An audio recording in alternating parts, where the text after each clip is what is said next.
baby on board. More like baby overboard.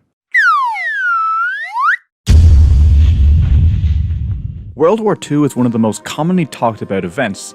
Whether it's in class or in film, it's an undeniably important and memorable event, and anime is no different when it comes to representing this historic moment.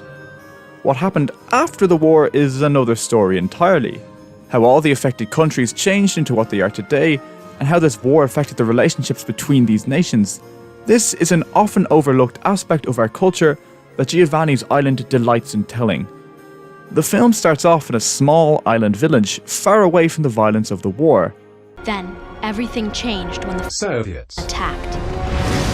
Upon the arrival of these spoopy Soviets, the Japanese just get fucked over constantly.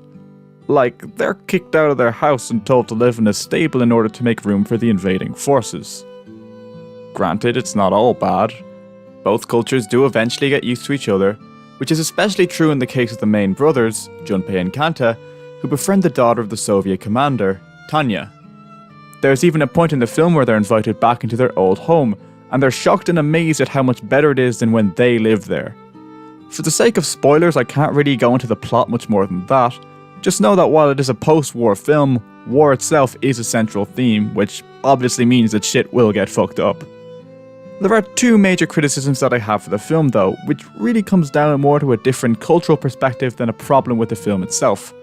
Firstly, the movie constantly references the classic Japanese novel Night in the Galactic Railroad, so as somebody who's mostly unfamiliar with this novel, aside from the fact that it got an anime adaptation in the 80s that I haven't seen, all of these references went right over my head. Now, the film is great regardless of this knowledge, but if you are familiar with this material, then it probably adds something to see all of these passionate references.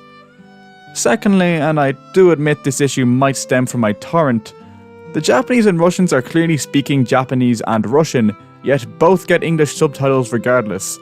This is kinda disorientating considering how the characters often can't understand each other, but I can. This probably isn't an issue if you come from Japan though, but it affected me and will probably affect you if you decide to watch this film, so it felt important enough to mention. Is that an issue for the DVD?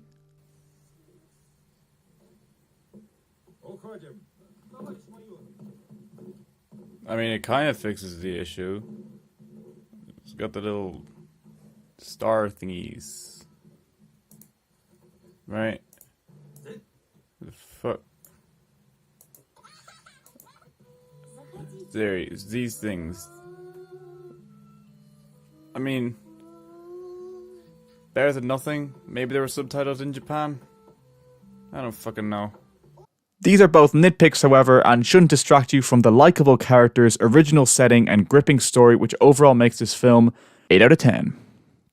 This video is the 5th in a series of daily uploads where I review some movies I missed over the last decade in the hopes of making the ultimate anime of the decade list.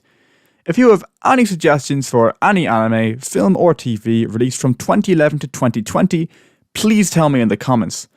I want to find out about it now as opposed to after I make the big ass video. Also, I'm gonna say some cringy sellout shit, and tomorrow's film is Miss Hokusai if you want to watch it in advance. See you then.